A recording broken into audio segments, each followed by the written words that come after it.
something years old, you know what I'm saying? It's like you have the mental capacity to understand that I didn't have the mental capacity at 14 years old to be effective. You know what I'm saying? And if you want to continue to blame me for everything that went wrong in your life, then I'm just gonna get out. You can point your finger all you want, but I'm gonna dodge that bullet. I ain't finna let you do me like that. What, are they in Georgia or are they in Florida? One of my children two of my children. My son lives with me now. I have custody of him. Okay. He's 17. How old is he? He's 17. This is his last year. And my oldest daughter, she lives out here. And my other daughter, she's So your oldest daughter does live in Georgia? She moved out here. Okay. Yeah. How far are you guys? In terms, I'm gonna say probably within 20 miles of each other. Okay. And you say last time y'all talked was last year around about this time? Yeah. We'll talk off air. Well, because I have more questions, and what I try to do is I try to figure out the mindset of us when it comes to our children and they've grown up and we've grown up. Right. We can't go back to fix anything, but I think my biggest fear is not having that relationship with your child. Yeah, and my grandchildren or my grandson. So it comes a time where sometimes I'll bend over backwards just to take it. There's been times where, boy, it's been. But you've been there for, I'm talking about almost since day one, though, right? Nah, I came home. When I came home, she was 9 years old. Yeah, but she still was impressionable. I'm talking it's all about how you handled the rock from there. Man, when I came home, she was calling by my name, bro, and it just felt weird. It was the influences. Yeah, she called me by my name, and then I said, stop calling me by my name. And then she would start sentences off, well, I'm hungry, can we get something? She just wouldn't say anything, you know what I mean? I think one of the weirdest situations, man, I took her to a father-daughter dance, and the stepdad showed up. And because I'm kind of socially awkward, me and my daughter didn't dance together, bro. She was more comfortable with him. That thing ripped me from the inside, bro. I have stabbed and shot, bro.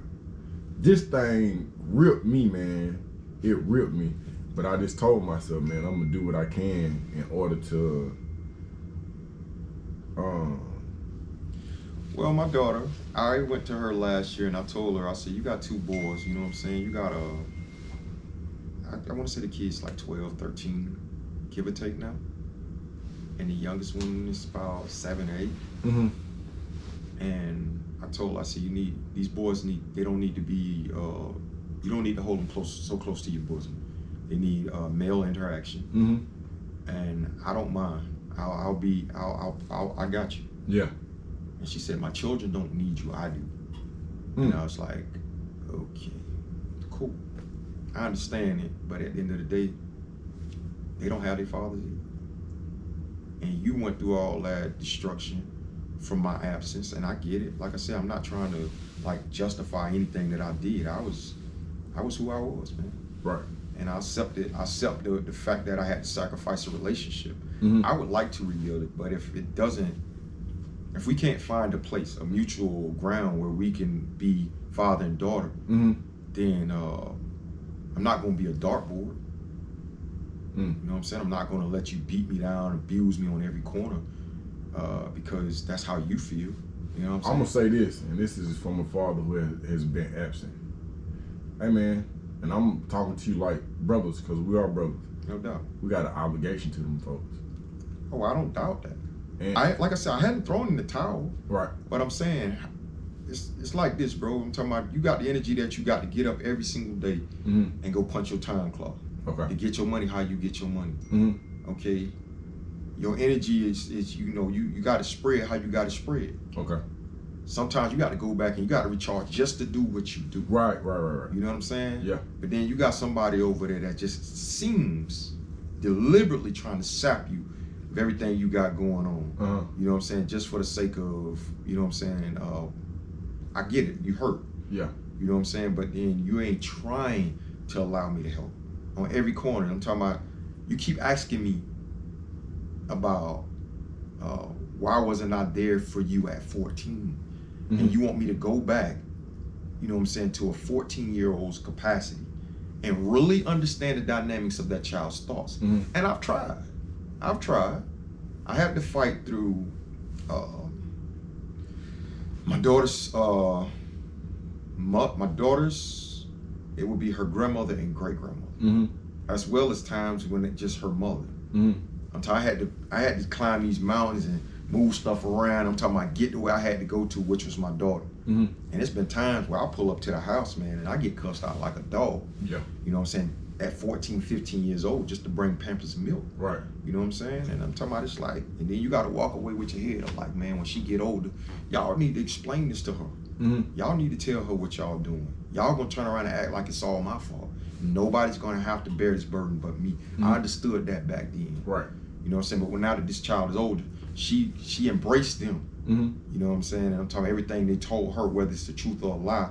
You know what I'm saying? I'm talking about that's just what it is. That's how I go. And you the bad guy. Right. Okay, I've eaten that and been like, yeah, they right. Even when it was wrong. Right. You know what I'm saying? But now that you're old enough to kind of decipher some things and say, okay, this don't look like the description that was given, mm-hmm. because this guy right here is really trying to pull up.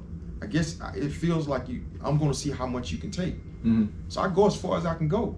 Mm-hmm. And when I run out of juice for that situation, mm-hmm. I just do my day-to-day thing. When I charge up, I go back in. Do you think her relationship with you has a direct effect on the relationship that she has with men? Yes, most definitely. And then, so your grandchildren, boys or girls? Both boys. Both, and they need a man there. No doubt. What could be done to show them what has to take place in order to be an effective element in their life? Transformation of her mind, which means that if you're gonna allow me, how old are they?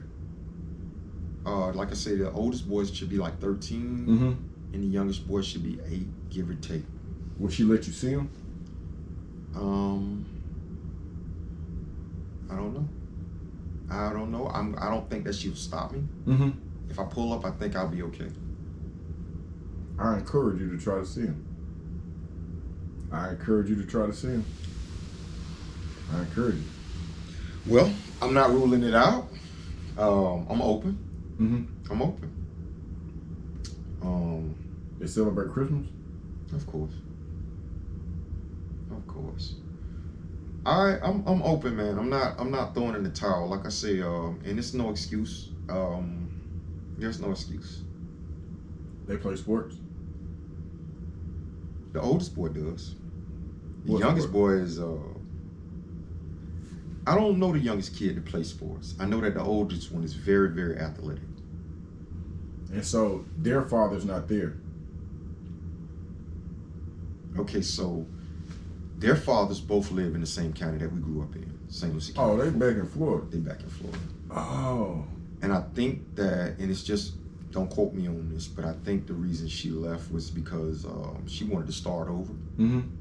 And she didn't move up here with me. She moved up here with an uncle that was out here. Okay. And she came up here probably 2 years after I had gotten here. So she just out of curiosity. Mm-hmm.